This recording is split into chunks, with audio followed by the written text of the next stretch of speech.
The field of sports psychology is traditionally about helping people maximize their performance through using their cognitions or their thought processes more than their physicality or their bodies or their physiology. So sports psychology is really the practice and science of training yourself to think better so that you can perform better.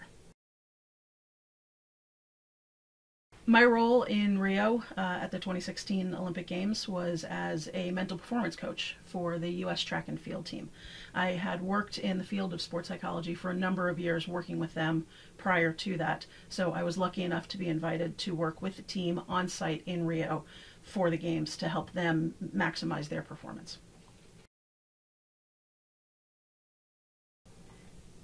Being at the Olympic Games is a really interesting experience because you have this idea of what you think it's going to be before you get there. And in a lot of ways, it definitely lives up to that. The spectacle, the grandeur, the overwhelming sense of pride that you get from that is definitely a piece of it. But then once you get there and you unpack your bags, it's time to go to work. And it very much feels just like any other competition that you've ever worked at before. People are getting up early, they're going and having breakfast, they're going and working out, they're coming back on a shuttle all sweaty and gross. You get back to the village, you take a shower, you hang out for a while, and then you get up in the afternoon and you do it all over again. So once the initial glamour sorts of wears off, it becomes really very much like any other competitive performance.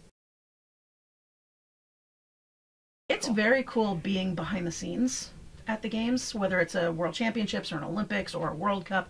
It's really interesting to see how things happen behind the things that everybody else gets to see. So the warm-up areas, the areas underneath, like for a track and field event in the stadium, there's all of the areas underneath the seating, which is like the prep areas and the holding areas and the green rooms, if you will, to see how people get themselves in the place that they need to be able to go out there and perform, whether it's the athletes performing or the media people getting themselves prepared and ready to go. It's really interesting to see people's performance prep in that sort of private space, and to be able to have access to that is really kind of cool. It's very much like the Wizard of Oz, pulling back the curtain and seeing how the mechanism works behind it all. It's nowhere near as sexy as it is on the other side. So it's pretty chaotic. Yeah, that's the thing that most people don't get to see, is how many people are actually, how many different moving parts there are to try to get this thing to look good on the outside. There's probably 3 times as many people on the backside making sure everything works appropriately.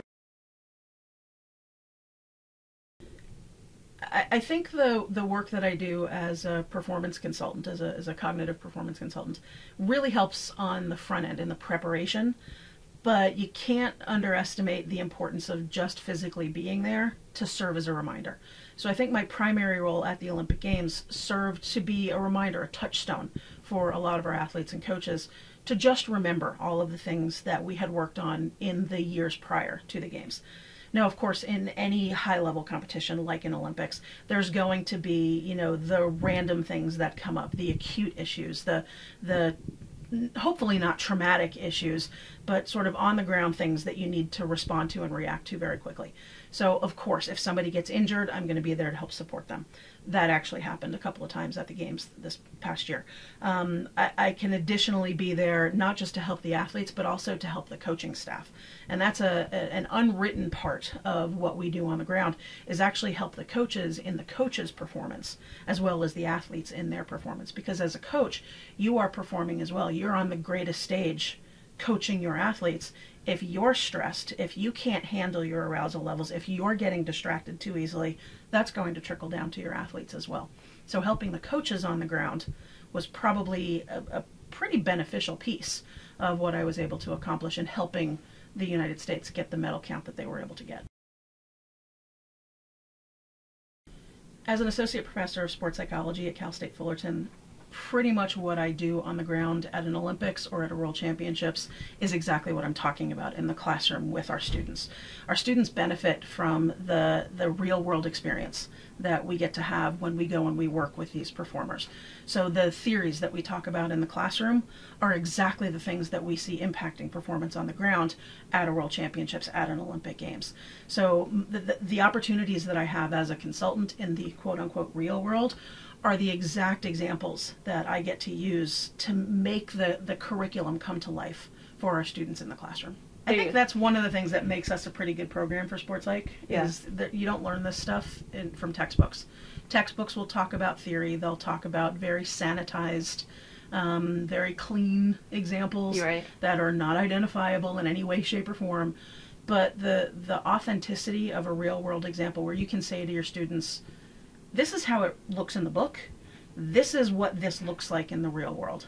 And this is how it's going to be evidenced when you go out there and you get a job and you start doing this work. This is what you're going to see. Right. Be prepared, because this is what it looks like. I think the things that we get to do here with our students directly pulls from the opportunities that we have as consultants working on the ground with high-level performers and athletes. Our students benefit from, as I've said, the real-world examples that we get to see. But on the flip side, too, I think my work as a consultant also benefits from having my experience as a professor, because I can think about how to share a difficult concept in a variety of different ways, because I'm used to working with people who learn differently. So our students come into our classrooms with all different sorts of learning styles and learning preferences. It's the same thing when I work with an athlete. So if I'm used to working with a vast variety of different students at Cal State Fullerton, that experience actually translates into me being able to better serve our athletes, coaches, and staff members in an Olympic setting.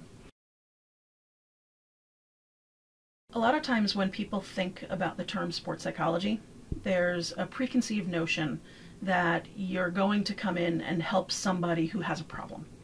And part of what sports psychology is helping people with mental health issues. So if they're experiencing some sort of depression or an eating disorder or family issues or anxiety type behaviors, being able to help them get to normal, regular, beneficial, everyday functioning is absolutely one part of sports psychology. But the other half of sports psychology is the part that I get really excited about, and that's the performance excellence part of sports psychology. It's the other end of the continuum, if you will. And that's where you get to take somebody who's perfectly well functioning in regular everyday life, but has a passion for developing excellence. And these are folks that want to take where they're at and blow it up and make it the best possible experience they can have. They want to push themselves and challenge themselves for everything they're capable of. That's where the fun part to me of sports psychology gets really interesting, is helping people along their journey to excellence, helping tap into their passion and help them become the very best version of themselves that they can be. So, I mean, there is a very necessary and relevant piece of sports psychology, which is mental health service provision. Mm-hmm. And that's absolutely a necessary part. Athletes are people just like anybody else in the population, and whatever percentage of the population is dealing with a mental health issue, we probably have the exact same, if not more, percentage of athletes that are dealing with that too. But the other end of the spectrum is working with folks who are just really super focused and passionate and just want to squeeze out every little bit that they can get to make themselves that much better. Helping those people along their path to excellence, that's what really gets me excited. The hard part about trying to figure out what that is that it's going to be different for every single person. So you've got to take some time as you start to get to know them, as you develop a relationship with them, to try to figure out where their triggers are, where are the obstacles, where are the things that are stopping them, and then help them, once you've identified those, help them figure out what's the best strategy to overcome that so that you can get that much incrementally better.